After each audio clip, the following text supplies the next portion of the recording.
Welcome to The Kicker. I'm your host, Megan Greenwell.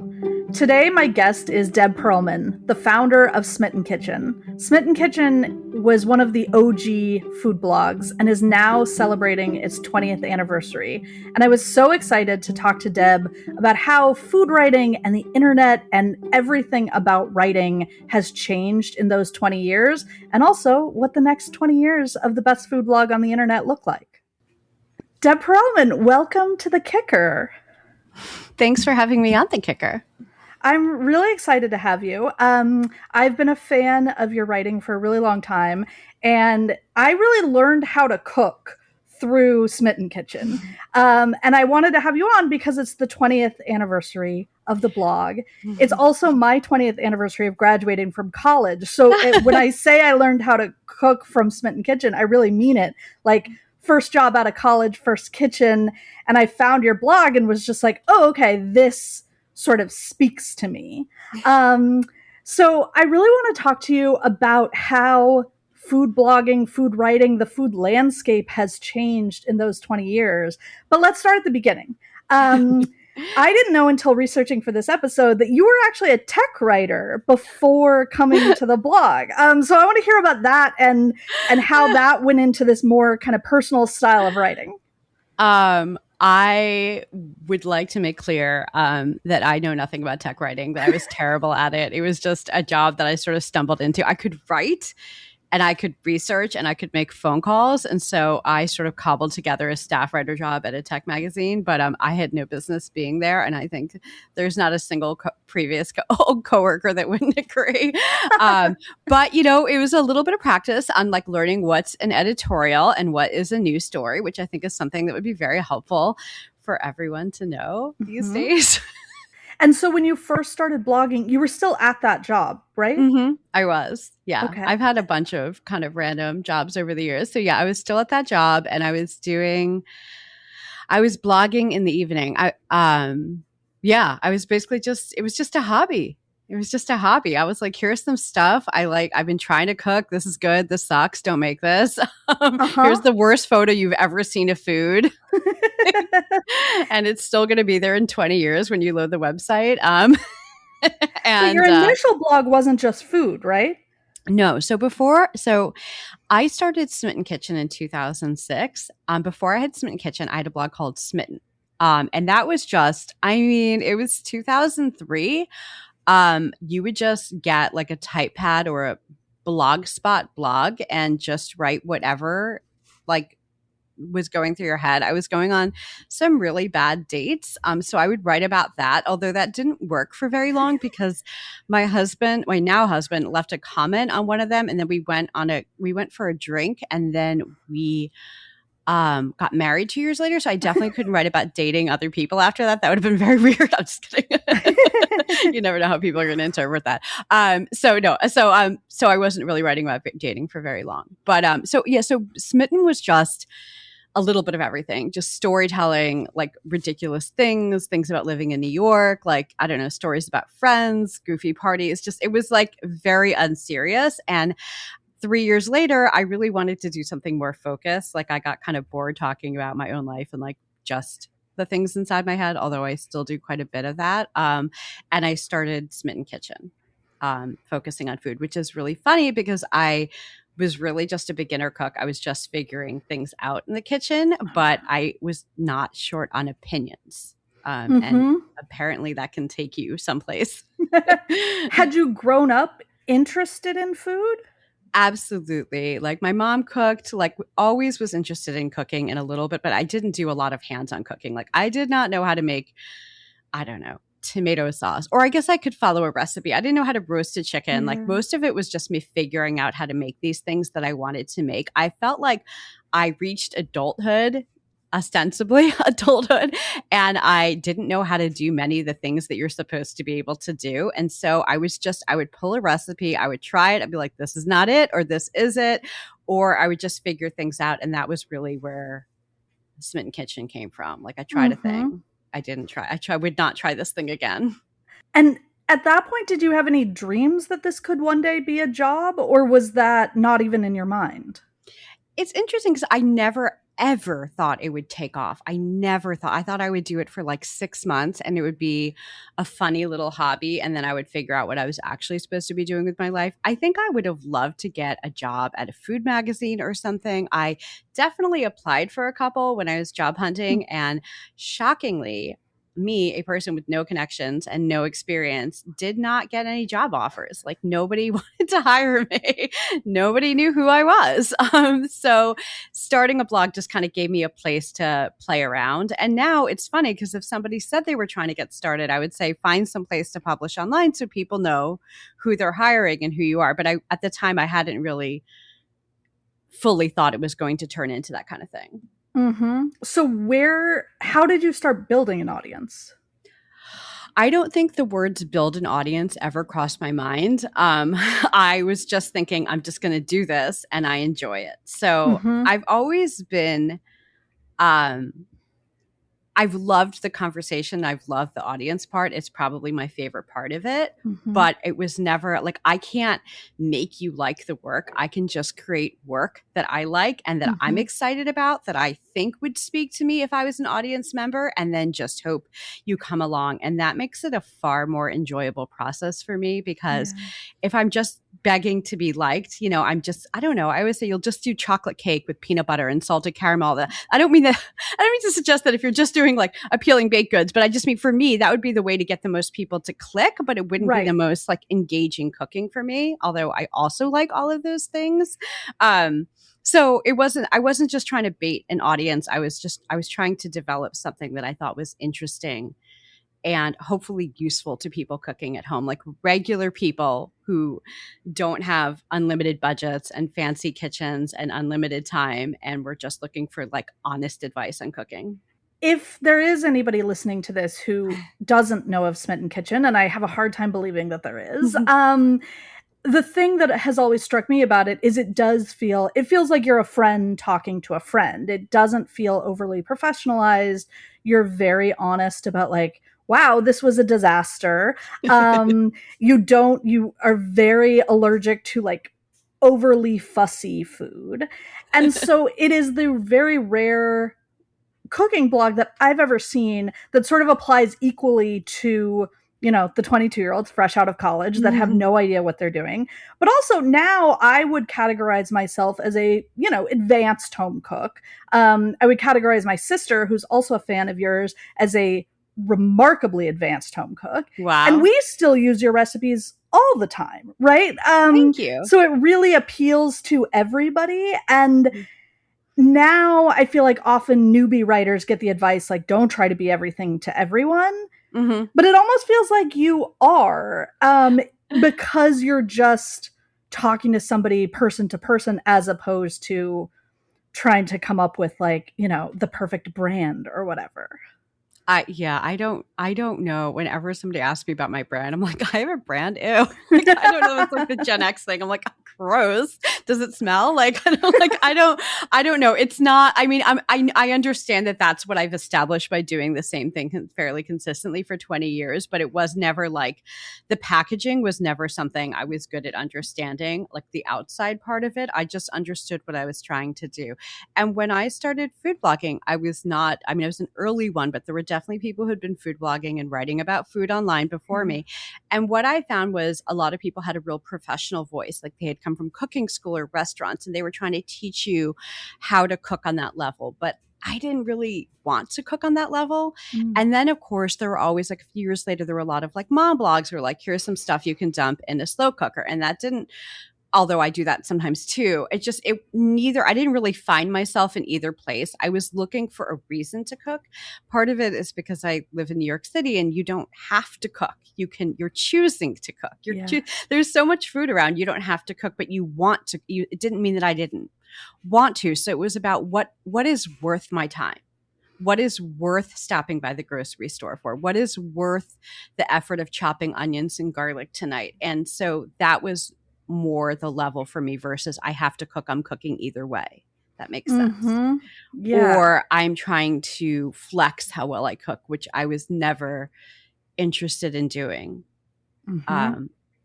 Yeah.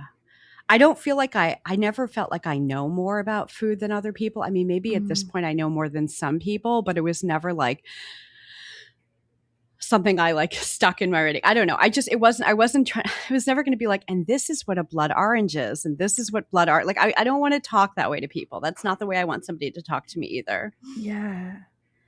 The other thing I remember from that era is there was such an ecosystem of food blogs. And I'm Mm-hmm. sure I discovered yours through one of the other ones because it felt like all of you who were blogging in that era were sort of talking to each other, linking to each other's recipes. It was in the heyday of Google Reader. And so, Mm-hmm. like, my whole Google Reader was like food blogs. Uh-huh. Um, and I'm curious, like, how that sort of ecosystem felt when you were part of it and what, if any, difference that made in sort of what Smitten Kitchen became.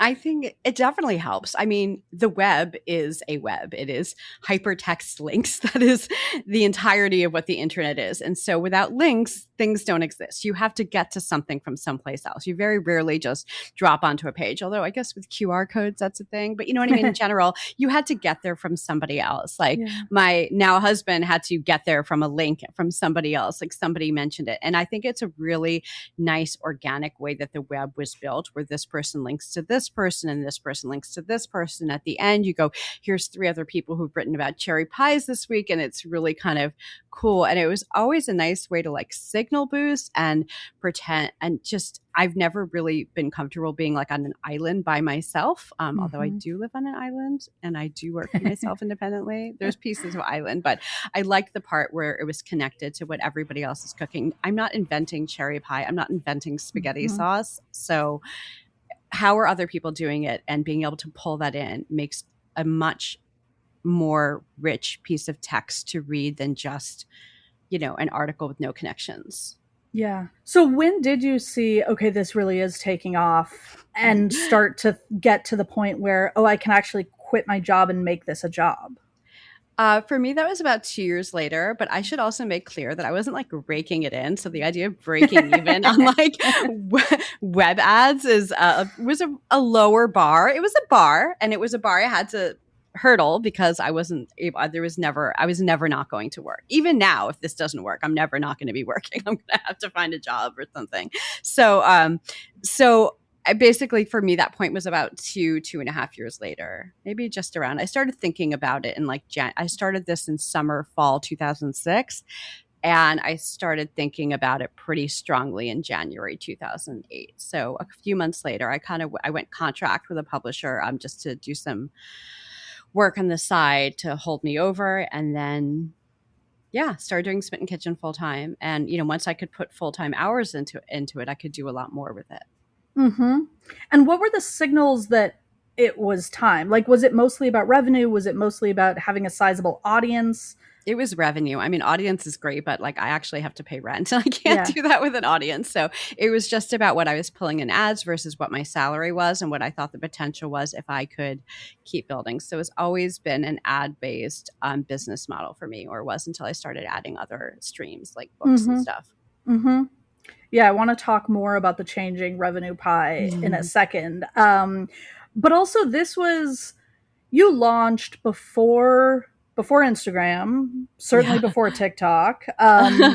Twitter, YouTube, Reddit, those all existed, but they were brand new. hmm And now I feel like for bloggers, social is so much a part of the hmm game, but it wasn't really back then. hmm So, how were you thinking about audience before those things? And then when did those things start to come in as a serious part of your picture? I feel like in the audience in the beginning was just you had a site, you made sure your RSS feed was working, so you Yeah. could be feeding out to FeedBurner. Well, FeedBurner made the minted the RSS. Okay, but like the various RSS readers people use, and I always had an email thing where if I had I still have that, which is it's so archaic. But if I post, like you get an email the next morning with a post in it. So it was always about reaching people where they were. And then I remember once Instagram launched in 2008, my assistant at the time told me that I should start an Instagram. Like, ew, why? I mean, what am I going to put there? Which is so funny. And then Twitter. And I just sort of slowly, like Facebook happened. I made a Facebook profile. My feeling was always just meet people where they are. There's no reason to say for me, like, oh, I won't do YouTube shorts or I don't like TikTok. I understand that is something that people who are not self-publishing can skip over, and they should if it does not make you happy. But for me, I just sort of figured that if people want to get information there, let's go meet audiences wherever they are. So, and that's why these days I'm on Twitter and Threads and Blue Sky and I don't know, Red Note very briefly a few years ago. Like, I don't even, what am I not on? But I don't spend my whole life there. I mostly just tell people what I'm up to. And if somebody asks a question, try to answer it. Yeah, I want to talk about answering questions because from the very beginning and to this day, you are incredibly active in your own site's comments. And it is you personally. It is not like a representative of you. No. How? Not How do you very do that? well. So just because you see me there, see the thing with work, with anything you see online, this is true of like anything you see. You only see what you see. You only see when I'm present. You don't see as much when I'm absent. You know what I mean? So I'm definitely probably a week behind on reading comments right now. But I will catch up. Like, I'm not ever going to be on top of everything. And I know this is something I probably should have outsourced. This is a common theme. I should have outsourced this. I shouldn't be doing my own socials. I shouldn't be doing my own photography. I shouldn't be editing my own videos. There's so many things that I do that I should have outsourced, but I never really enjoyed outsourcing. I've just preferred doing less or doing things more slowly. I've also, the idea of training somebody to answer comments in my voice seems so much more exhausting than just answering a few comments and sometimes being a day or two late on it. So I do respond to comments. I don't respond to everything. But if there's a specific, like, can I use this? And I have an answer and it only takes me 25 seconds to write it. That's why there's so many typos. I don't mind. Also, I feel like it benefits the site to have answers there. Yeah, for sure. There's a long-running joke on the internet about the, like, can I substitute X? Because sometimes it's like, can I substitute green beans for asparagus? And it's like, sure, why not? It's your life. And sometimes it's like, can I substitute lemon for chocolate? And it's like, well, no, probably that won't work, right? So, but you're always very friendly in your comments, no matter how ridiculous the question is. So tell me a little bit about your relationship with that culture. I am extremely unbothered by it. It does not bother me at all. You can replace anything you want. You can ask, because there's such a thing. Like, the person's not there to annoy you. They are there because they are home. They are in their kitchen. It is 6 p.m. They're hungry. This recipe looks good. And they don't have asparagus. They have green beans. Okay. They're not insulting you as a chef. They're not insulting your artistry. Okay. They're asking a question. Don't be a dick about it. Like, I really like, you also are totally free to not answer the question. Like, if I'm not in the mood to answer a question, or if I don't want to explain, because I have had to explain before why the red wine chocolate cake isn't the best for a 3-year-old's birthday party. And it seems a little obvious why, but that's okay. Like, I'm never going to condescend to you, and I'm never going to act annoyed by answering the question. I will either not answer it, or I will answer it to the best of my ability, because we're all just trying to figure out what to make for dinner with what we have and not having to go out to the store. So I think that when you imagine that it's coming from that place, hopefully it makes you a little more empathetic. I think there's definitely a feeling among people when there's a 1-star review of a recipe because somebody swapped like corn for pasta and like, glue for flour. I don't know, whatever it was and then it didn't work and they give it a 1 star, but I don't think it's as common. I mean, this all makes sense logically when you explain it that way, but also being a person in the world means getting annoyed with things, and being a person on the internet means getting annoyed with things. So like, how do you maintain this chill? If I'm feeling crabby, I don't answer comments. If I can't keep the surliness out of my tone, I just don't answer. Like, if I'm in that kind of mood or something's gotten under my skin and I'm feeling like agitated, like, I just don't answer. It's a very good life. I also try not to pick up the phone and talk to my mom when I'm in a bad mood, unless I'm feeling venting to her. But I just mean, like, you can just try to isolate it and wait until you think you're going to have a better answer.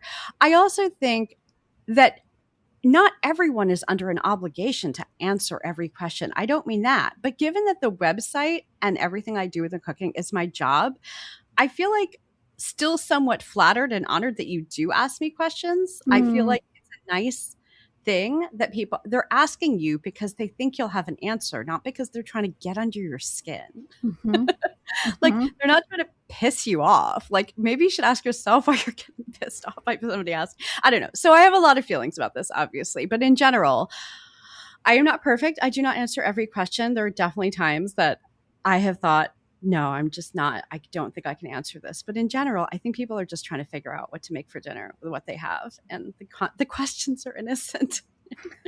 This is good life advice. I feel like everybody, myself very much included, needs to take this in and live But a you little more like you. but you don't have to. It's not your website. Like you don't have to be nice to the guy. Like you're not responsible for answering it. No, You're but not I have to be responsible for nice reading. to the people who say dumb shit to me on other platforms, right? You can go noted and then move on. You don't Okay, have to this is my new smile and response. I love the word note. Noted. Got it. That's so good. Wow, So that's so good.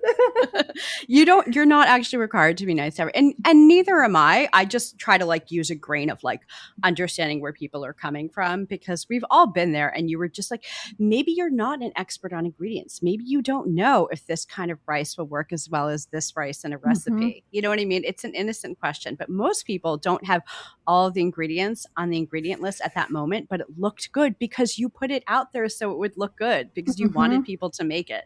So of course people are going to have questions. Hmm. I I don't I don't think you should like drain your coffers and your brain and your energy and your goodwill Yeah. answering questions, but I think if you can answer it, why not? Yeah. I looked up this morning when I was getting ready for this. What I'm almost positive is the first Smitten Kitchen recipe I ever cooked, which was your spring panzanella, which had asparagus and Ooh. leeks and white beans in it. And now it feels sort of quaint to me because now, like, I'm at the point where I wouldn't use a recipe for a panzanella, right? I Mhm. would just make a panzanella with whatever I had. Mhm. But I remember making that recipe, having never had panzanella before, and thinking, like, oh, this is really cool. Like, this is so exciting. And I was reading through the comments, and somebody said, my wife made this with stovetop box stuffing. Um, and I was like, you had talked about making it with Balthazar bread. Such a New I was like, Yorker.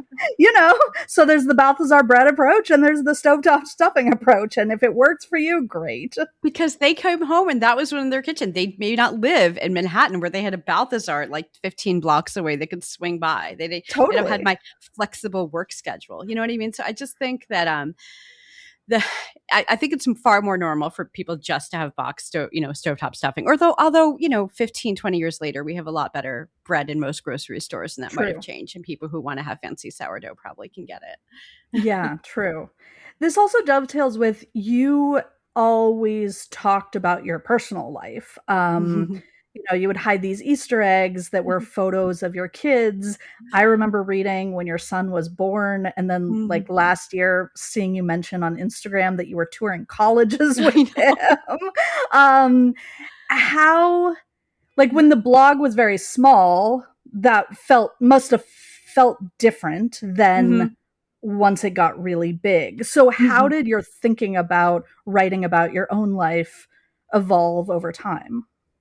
Yeah, it's a really good point. And the fact that people were whiplash when I mentioned we were looking at colleges is completely my fault. But I can explain, which is that I was always, yes, this is my life and this is my real actual life. And I have two kids and I have a husband and, you know, so I was always and still am okay referencing them, but I was never trying to, I don't know, I guess bridge their privacy. It would never be something cringe. always imagined the kid being 16 or 18 and reading it and hoping Mm. it wouldn't piss them off. You know what I mean? And that was always my North Star. I will also say that when they're 0 through 5, they're like little dumplings. And they're just like cute little people. They don't really, to me, look like the person they're going to become. And so I would just, pop a picture of them here and there. And then once they generally hit, usually it was around 5 and sometimes sooner, I really just stopped showing them so much because now they're their own little people. And even when they were 5, I wasn't telling their life story. I might be like, we started kindergarten this week, but I wouldn't be like, and also we had a meltdown over homework. Like, we're not doing this. I'm not Yeah. embarrassing them in public. Like, I just, that's not okay. Or even making it awkward. Anyway, nothing that I felt like was too personal, just that they existed. But so anyway, but around that time, I really stopped showing both of them, which is why people imagine that the kids are exactly the same age at the last photo they saw, which is a little shocking to explain that. I'm sorry. We are looking at colleges. He's going to be a senior in high school. Oh my gosh. He's halfway around the world right now on a teen tour. Like, I look at his spec on my phone and I'm like, there's no way he can be that far away. He's just a little dumpling in overalls, but he is not. Oh, that's so nice. But yeah, so that's why I think it's confusing, because the last time people saw him, he was like 3 or 4 or 5, but right. He's not. Right. Totally. And you write about them in such a lovely way where you're not violating their privacy, right? Oh, but God, you are God. giving little relatable clues, right? Like, we have some idea of your family's food preferences, right? I feel like that's relevant. Yeah, completely relevant and completely relatable, right? Like, you used to write about how your daughter was in a phase where she would only eat buttered noodles. And what do you get a kid to eat? It was just a phase. Is it still going? It is still a preference, although she's gotten expensive. She really likes lobster. I'm like, who's paying? She likes caviar. Oh, wow. She thinks caviar is the orange roe, which is a little more affordable. And I've told my friends that the first one of them to introduce her to black caviar is going to be responsible for her black caviar budget. So just take that as you will. Nobody tell her that orange stuff isn't the real caviar, please, until somebody else can afford it. Yeah. So she's very particular with food, and I have no idea where she gets that. I have none. No clue. Because you eat everything. I'm not incredibly picky, disguising it with a website about the things that I'm willing to eat at all. Wait, are you incredibly picky? Of course I am. Yes, I'm so picky. I feel like a lot of cooks are. We're full of opinions. I need to hear more about this. Oh, it's kind of all right there in the head notes. It's like, I usually find roast chicken dry. I usually find baked pastas overcooked. Sure. I usually find pizza made in a home, like all of these things. And most of the recipes are a fight against something that I thought couldn't be good and a little triumph I had. So it's all kind of tucked in there, but instead of finding my pickiness to be interesting, I find it kind of embarrassing. And so mostly I'm trying to overcome it by challenging myself to find ways to like things that I don't really think I'm going to like. Like, I actually do like corn fritters when they're really crunchy, or I really do like blueberry muffins, but when they're really crunchy on top, or like things like that. So most of them, if you reverse it, you can find the pickiness. Yeah, that's interesting. I guess I thought you were talking about like pickiness in terms of like there are a lot of foods you won't eat. Do you also have those? Mm-hmm. Are you going to tell me? I don't like beets. I don't care. I'm not going to eat them. They're gross. They taste like dirty soil to me. And I understand. By the way, I'm married to a Russian guy. So it's it's a thing, but no, it's not. I mean, I'm not like, I won't spit them out. I'm not a baby. Sure. I'm not one of my kids. But I won't spit them out. But I know it's a vegetable. It's not going to kill me. But I'm not into beets. I am also about once every 9 to 10 months, I get an email from somebody who said, I think your archive search isn't working. I keep looking for salmon recipes and I can't find any. Do you hate salmon? I'm going to get in a lot of trouble. It's so gross. This is not reasonable. As I said, I'm not proud of these things. I'm embarrassed by them. I challenge myself. I try a bite. I'm like, that was good salmon. Do you want more? No, I don't want more. I like tomatoes on my bagel. Not lox. Oh, interesting. Okay. That So seems there's, yes, defensible. there's definitely, if you look closely, you can find things that are missing. And yet the seafood I do like is like oysters and clams and mussels, Yeah. which I feel like they're popular, but they're not like as like I love grilled shell on shrimp that's all crackly with garlic butter Yeah. and chilies and stuff. But I it's obviously these are popular things, but salmon's really the big one in America. Yeah. Yeah, it's Sorry. unfortunate for us. Please don't send me the salmon recipe that's going to change my life. It's not. It's just No. me. I'm difficult. It's not. I'm not this is not a reasonable issue. This is just me being we have our things. Yeah, we're allowed to have our things. I like that. Mm. So in 2012, you wrote your first cook or published your first cookbook. Mm-hmm. And eventually you started getting more active on YouTube, which is monetized. So Mm-hmm. tell me about sort of the evolution of your revenue model, for lack of a less like professional term. I mean, Smitten Kitchen has the website has always been ad based. There's always ads. I've tried to keep them as uncluttered as possible. Ad technology changes all the time, and then pop ups take over. I've tried to Mhm. we try to take them out of circulation when they come in. It's not a perfect system. We try to make sure political ads are blocked. They still come through. So, Mm. web ads are kind of a janky kind of way to do things, but I still have a web ad model for my site. I still have ad revenue that is still my primary revenue, and YouTube is the same. It's also ads based. So I was working on building my YouTube channel for like a year or so there, and I'm actually, funny enough, working on getting back to it this summer. But it's because it's the thing I can't do myself that I need a team for. That's why it doesn't happen, because Right. as soon as I have to hire a team and like work with a team and manage a process, it usually goes a lot more slowly. But I've got a new crew, and hopefully we hope to roll out a bunch of new videos soon. Mhm. Um, just because I think it's a fun place to be. Again, meet people where they are. Yeah. And so I feel like it was fun to do slightly longer form cooking. Mhm. And how do you think about your time specifically in terms of, how much money you need to make and how much time you're spending on the next cookbook, which is a reliable source of revenue, versus, recipes for the site versus YouTube, whatever? I don't do it well. I just know what needs to be done, basically. And I know how far behind I am on everything at all times. um, but I consider like books equally my job, but I'm not writing them all the time. I'm currently working on my next book, but I'm not always working on a new book. Mhm. But I've always considered the website something that I don't want to abandon. I also have, I mean, the newsletters are free, but again, they are something that feeds traffic to the website. Social media, I don't really do sponsored posts, so I'm not really making money there, but it feeds people to the website. So it's not like something that I consider I don't consider it negotiable. Like I feel like I have to do it, or it's part of the job. I don't feel like I don't have to do anything, but it is a thing that needs to be done. I put Mhm. it on the to-do list. But because of the changes to the internet, the number of parts of the job have Mm-hmm. increased like pretty dramatically, Mm-hmm. in terms of now you have 700 social platforms, Mm-hmm. now you have to do YouTube, now you have to do the newsletter, all of those things. Like, how do you sort of keep the balls in the air and think about the changing mix?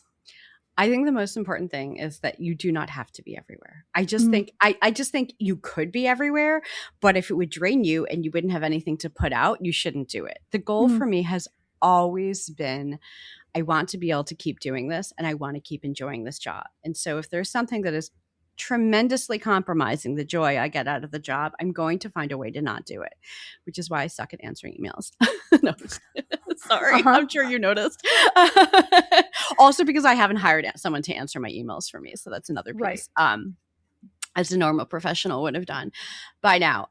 But so I don't think like this thing that like I would like to cook food and share recipes that are important to me on TikTok, but I also have to be on. No, you don't. Don't listen to that. Do something well. Do things as well as you can do them. If you don't feel like you can do it well, or you do feel like it's more of a drain than the value you're getting from it, don't do it.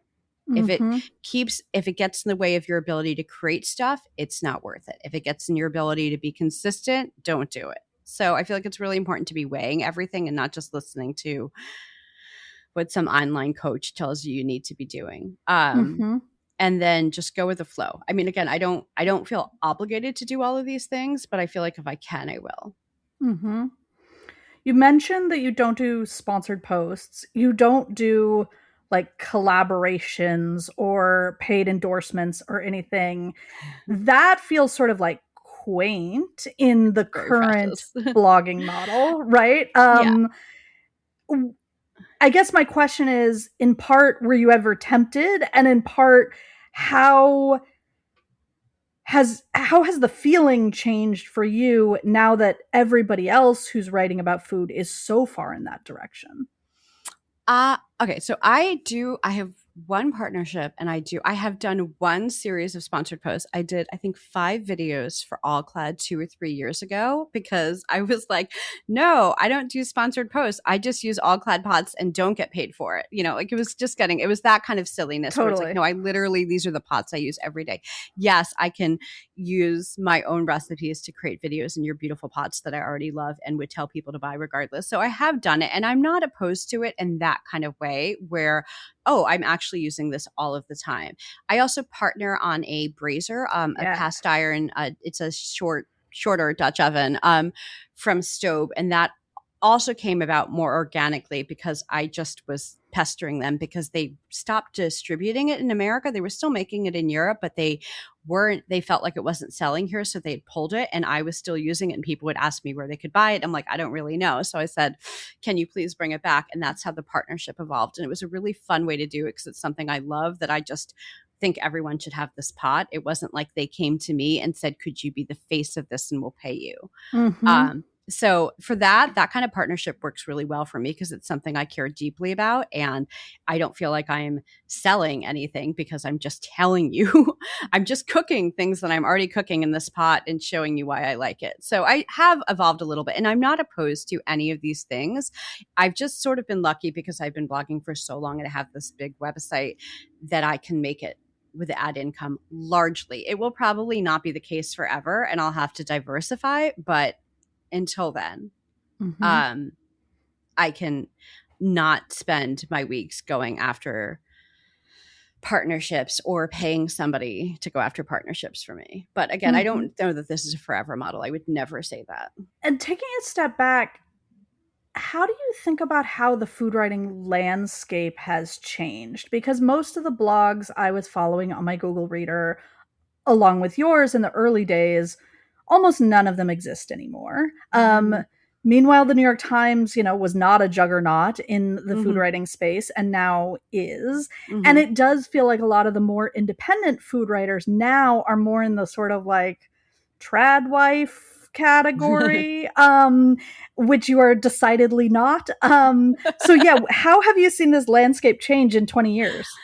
It's definitely changed a lot. I think, yeah, I agree. I sort of miss that sort of, so I would say a lot of that blog, like independent writing and musings and essays, they're on newsletters now.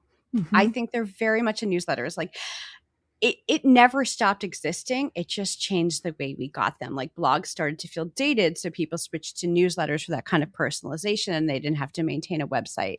Or some people are more like on camera people. So maybe they're just chatting while they cook and they're doing, YouTube or they're doing TikTok. But I don't feel like people have stopped communicating about food.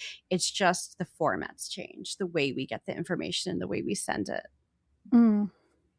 And has that changed? I mean, you have a newsletter, but you are primarily Smitten Kitchen is still primarily known as a website, as a Mm-hmm. blog. Um, how does that feel to you in an era where most people aren't exactly using that model?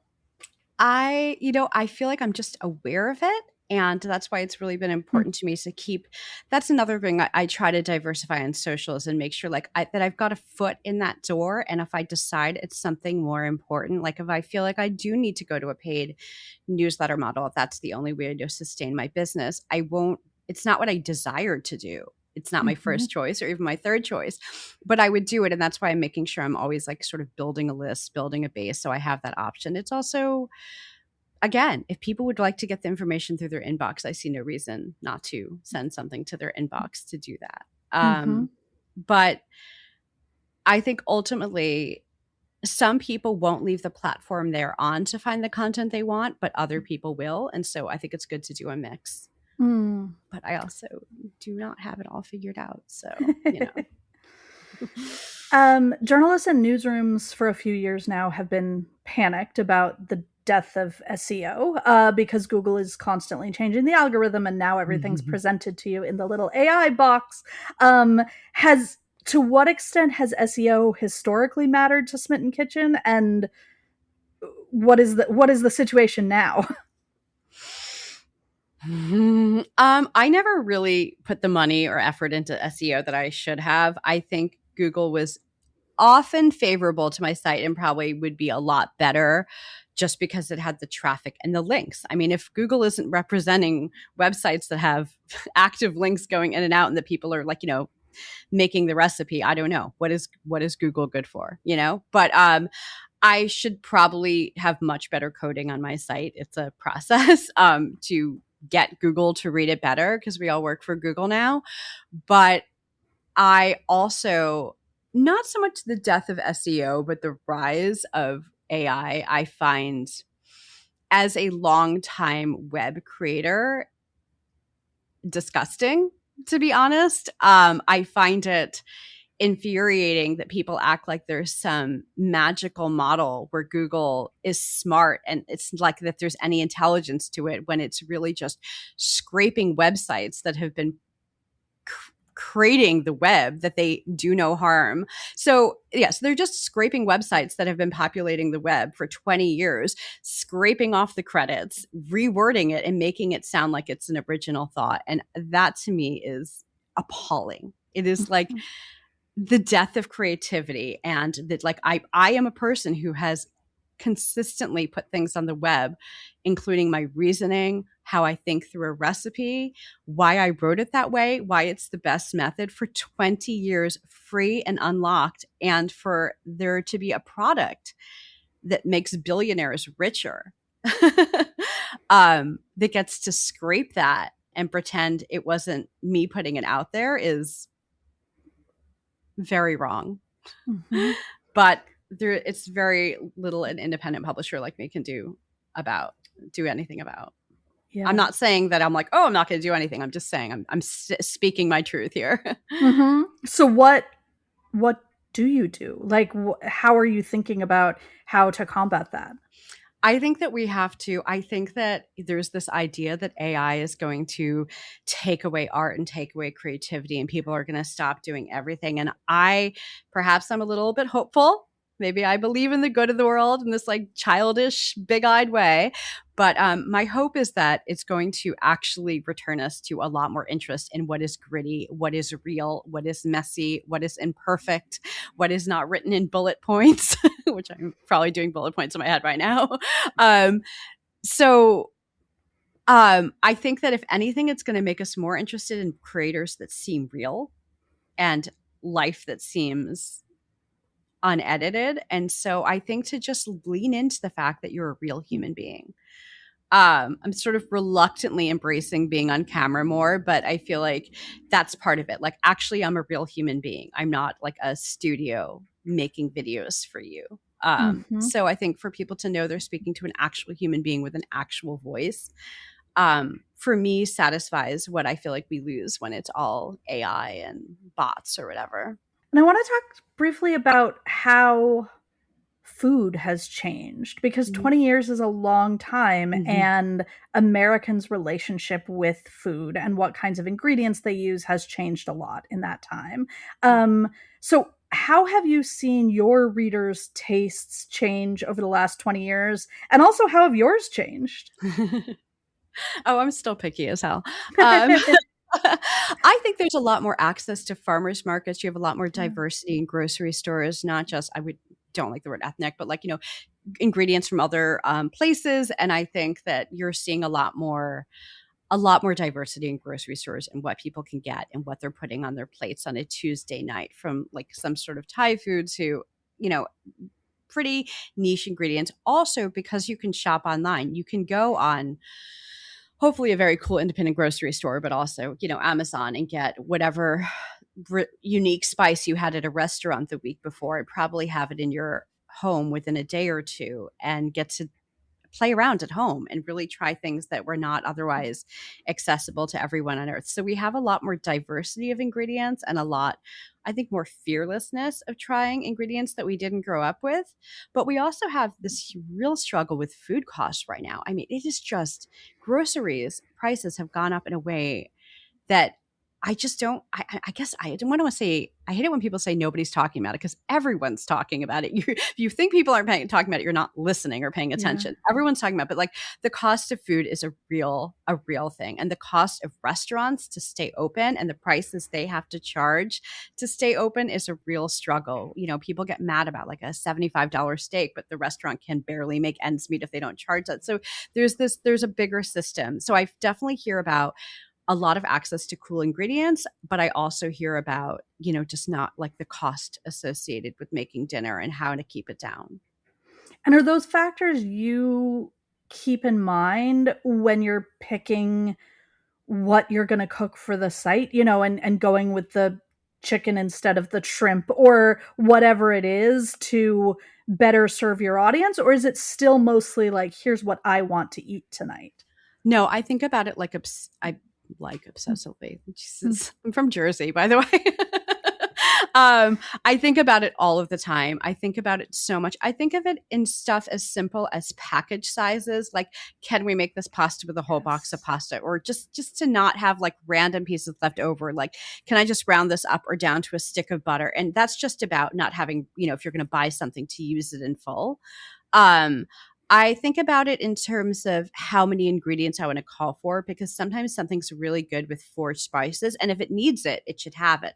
But can I get there with just one extra herb or Yeah. one or two spices to keep the ingredient list a little bit shorter, keep the shopping a little bit easier? And I get really excited when it's just a simple ingredient, but treated a little bit differently makes it something different. Makes it something special. I have this way where I love to soak snow peas in ice water and then cut them very thin, and you make this juicy, crispy slaw with it. From there, I try to keep the ingredient list very, very short. In the most recent version on my site, I do it with walnuts, lemon, avocado, and olive oil, and some chili flakes, but like keep it like, it's so tempting to add 4 more ingredients, and I have to like sit on my hands and just, I feel like the recipe is going to go further and be more useful to more people if we can keep it down to like 1 avocado, 1 handful of walnuts, 1 lemon, 1 half-pound package of snow peas. And I can promise you that you can get grocery store snow peas that are not seasonal or local, and they work perfectly in this.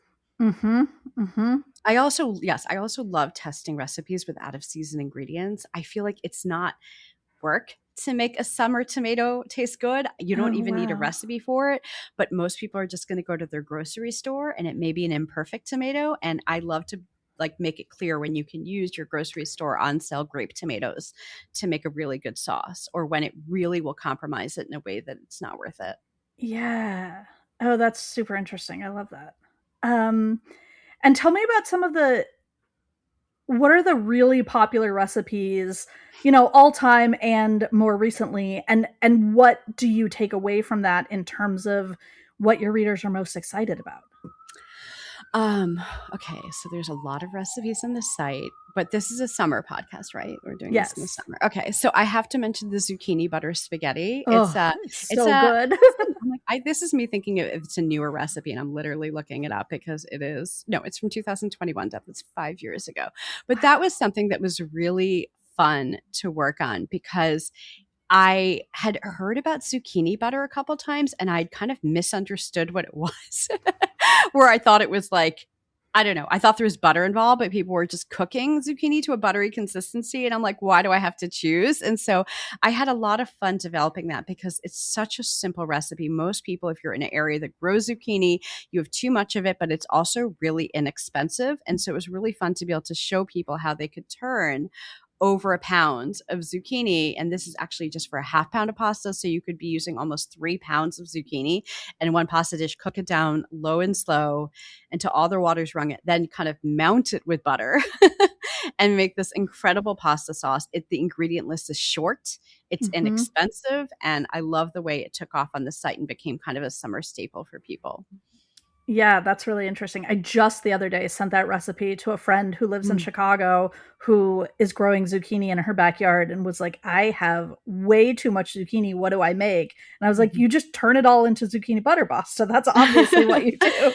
Exactly what I was thinking. Yeah. So again, there's a bunch of recipes like that, but that's something I always think about in the summer. And also, and often it's just something very, very simple, but it works. Like I also have a lot of fun, what we call a side project, but it's not a side project of my job. I love doing things like developing what I consider like the only banana bread you'll ever need, or the only zucchini bread you'll ever need, or the only blueberry muffin recipe. Because if I have blueberries, or we went blueberry picking, or they were on sale at the store, or the farmer's market had them 2 for 1, I want to go home, and I'm probably not making blueberry muffins every week of the year. I may just make them once a year. And I just don't want to play roulette with a recipe. And I want to tell you that if you make this recipe like this, it will be, I think it's the best blueberry muffins in the world. I just made them yesterday for the first time this season. And I'm like, damn, this is a really good recipe. I'm like, that was kind of obnoxious. Well, you and I both shop at the Union Square Farmers Market, and the Union Square Farmers Market blueberries have been insanely good recently. They've been really good. I got them. I went in the rain on Monday to get my blueberries. And so I didn't look around as much as I should have, but I did go to, I got them at Mignorale, but they were really nice. Yeah, they were really nice. The peaches are out too. And I know this is not the way most of America shops. I know that the ingredients can cost more there, but they don't always cost more. They don't always. It depends on where you're shopping and what you're looking for. Very often, like the head of cauliflower is no different from like Whole Foods on 14th Street. And it's grown by a farmer who actually cared about it. Well, grown by a farmer who's you're supporting the local economy with. Yeah, absolutely. One last question. How do you think about the next 20 years of Smitten Kitchen? I probably think about it a lot, actually. Like I have no predictions on what the internet's going to look like. I just have like hopes and dreams. As I said, I know we talk so much about AI, and I've expressed my like incandescent rage over it. Well, not that, but over the thievery of it. Like the thieving of it is the part that infuriates me. But I do think it's going to make us want things that are real and happening and gritty and, have a human thumbprint on them even more. It's a silly thing. I'm like, I've got really into talking on the phone with my friends lately. I'm so sick of having thumb conversations and texting. I'm like, now we call each other, and I'm like, the world is so much better when you get on the phone and just have a 5-minute chat. Sorry. So the next 20 years, mostly what I think about is that the web has changed.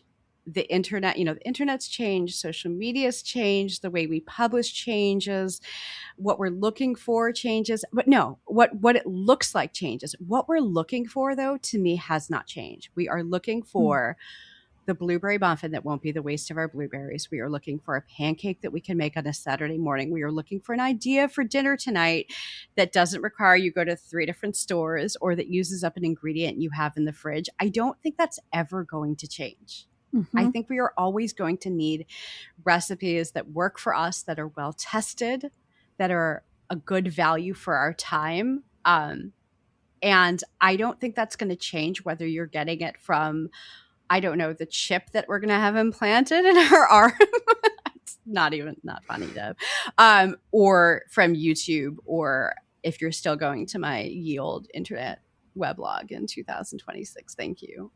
What we're looking for hasn't changed. And so I try to use that as my North Star because we're still going to need dinner ideas. And I still have many I haven't gotten to share yet. What a perfect note to end on. Deb, thank you for coming. This was so fun. Thanks for listening. The Kicker is a production of the Columbia Journalism Review. Amanda Darrach is our producer, and I'm your host, Megan Greenwell. You can like and subscribe wherever you get your podcasts, and we'll be back in your ears in 2 weeks.